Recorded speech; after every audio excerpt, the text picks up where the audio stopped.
আমাদের লোকসাহিত্য এত রিচ, আমি তো মনে করি যে সারা পৃথিবীর লোকসাহিত্য বলে যা আছে, মানে আরও আগের এক বাংলা ভাষায় তা আছে। হ্যাঁ, এক বাংলা ভাষায় তা আছে। এবং এটাকে যদি আমি খুঁড়তে থাকি, চর্চা করতে থাকি, সামনে আনতে থাকি, এর ভিতর থেকেই আমার নতুন দর্শন চলে আসবে। কিন্তু আমার শুধু ওই জায়গাটাতেই সমস্যা, যেটা হচ্ছে না।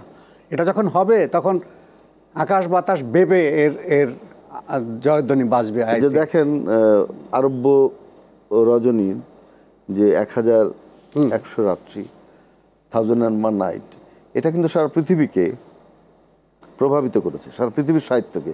ম্যাজিক রিয়েলিজম কিন্তু ওখান থেকে এসছে। অনেক সময় বলা হচ্ছে যে যখন পশ্চিমের বাতাস পূবে লাগলো কিংবা পূবের বাতাস পশ্চিমে লাগলো, তখনই কিন্তু ইউরোপের এবং লাতিনের সাহিত্যের চেহারাটা বদলে গেল। যে বাংলা ভাষায় ওদের হাওয়া লাগে ঠিকই, আমরা একই রকম। আমি দেখলাম যে 80-র দশকে মার্কেজের মতো সবাই, সে মেয়েটিকে ফোন করতে চেয়েছিল, এইরকম নাম দিয়ে সব লেখা তৈরি হচ্ছে বারবার এখন।